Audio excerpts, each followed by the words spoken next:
Hello friends, welcome back to ever study classes. आज हम discuss करेंगे यूजीसी नेट और JRF paper 2 commerce and management का एक टॉपिक, और टॉपिक का नाम है बीसीजी मैट्रिक्स। हमारी 5 मिनट सीरीज के अलावा हमारे यूट्यूब चैनल पर यूजीसी नेट और जेआरएफ की प्रिपरेशन के लिए काफ़ी सारी वीडियोस अवेलेबल हैं। इसके अलावा हमारी वेबसाइट पर आपको काफ़ी, तो आइए बात करते हैं बीसीजी मैट्रिक्स के बारे में। इस मैट्रिक्स को बॉस्टन कंसल्टिंग ग्रुप के फाउंडर ब्रूस हैंडरसन ने 1970s में डेवलप किया था। जिस कंपनी में बहुत अलग अलग टाइप के प्रोडक्ट्स और सर्विसेज ऑफर किए जाते हैं, वहाँ पे कुछ प्रोडक्ट्स और सर्विसेज तो प्रॉफिट मेकिंग होते हैं, लेकिन कुछ प्रोडक्ट्स और सर्विसेज लॉस मेकिंग भी हो सकते हैं। तो एक कंपनी के लिए ये एनालाइज करना बहुत ज़रूरी है कि उसका कौन सा प्रोडक्ट किस स्टेज में है, ताकि वो करेक्ट मेजर्स लेके अपने प्रॉफिट को इम्प्रूव कर सके। तो इस मैट्रिक्स को क्रिएट किया गया था एज अ स्ट्रैटेजिक टूल, जो कि कंपनीज की हेल्प कर सके उनके बिजनेस यूनिट्स को एनालाइज करने में, और ये डिसीजन लिया जा सके कि कंपनी को अपने कौन से प्रोडक्ट पर ज़्यादा फोकस करना चाहिए। तो ये मैट्रिक्स कंपनी के पोर्टफोलियो का एक विजुअल रिप्रेजेंटेशन प्रोवाइड करता है, जिससे डिसीजन मेकर्स के लिए ये एनालाइज करना इजी हो जाता है कि अलग अलग बिजनेस यूनिट्स की परफॉर्मेंस कैसी चल रही है। बीसीजी मैट्रिक्स एक 2 डायमेंशनल एनालिसिस है एसबीयूज यानी कि स्ट्रैटेजिक बिजनेस यूनिट्स का। तो ये स्ट्रैटेजिक बिजनेस यूनिट्स एक सेमी ऑटोनमस डिवीजन या यूनिट्स होती हैं एक लार्जर कंपनी में, जो कि एक स्पेसिफिक प्रोडक्ट, मार्केट या सर्विस पर फोकस करती हैं। तो जो ये एसबीओज हैं वो इंडिपेंडेंटली ऑपरेट करती हैं।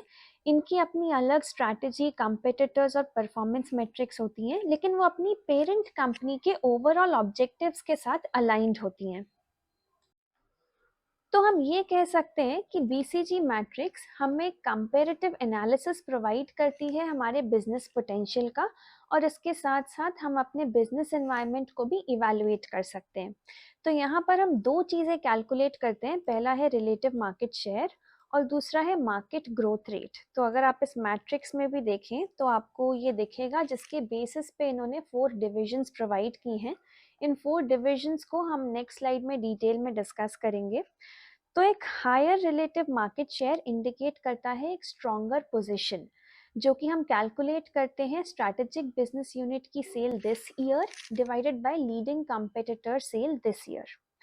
और मार्केट ग्रोथ रेट है industry sales this year minus industry sales last year. तो अगर हमारा हायर मार्केट ग्रोथ रेट है तो इससे हमें ये पता लगता है कि मार्केट एक्सपैंड हो रही है और हमारे पास इस एसबीयू में इन्वेस्ट करने के लिए अच्छी अपॉर्चुनिटी है। किसी भी कंपनी के बिजनेस यूनिट्स को जो रिसोर्सेज एलोकेट होते हैं, वो उनकी इस ग्रिड में पोजीशन के हिसाब से एलोकेट होते हैं। तो इस ग्रिड में 4 सेल्स हैं, जो कि हैं stars, question marks, cash cows और डॉग्स। तो आइए डिटेल में डिस्कस करते हैं इन चारों सेल्स के बारे में। सबसे पहला है स्टार्स। स्टार्स उन बिजनेस यूनिट्स या प्रोडक्ट्स को रिप्रेजेंट करते हैं जिनका इंडस्ट्री में लार्ज मार्केट शेयर होता है। ये कैश तो जनरेट करते हैं, लेकिन क्योंकि ये फास्ट ग्रोइंग मार्केट है तो स्टार्स में हमें लीड मेंटेन करने के लिए काफ़ी ज़्यादा अमाउंट इन्वेस्ट करना पड़ता है।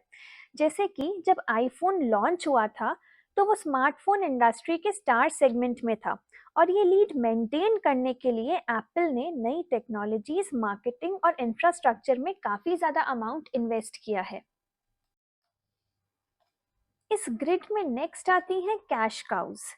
कैश काउज उन बिजनेस यूनिट्स को रिप्रेजेंट करती हैं जिनका एक लार्ज मार्केट शेयर है एक मैच्योर और स्लो ग्रोइंग इंडस्ट्री में।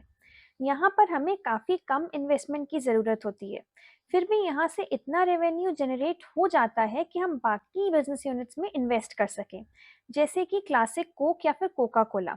ये प्रोडक्ट कंपनी के लिए एक कैश काउ है। इस प्रोडक्ट की सेल करने के लिए कंपनी को कोई बहुत ज़्यादा इन्वेस्टमेंट की ज़रूरत नहीं पड़ती।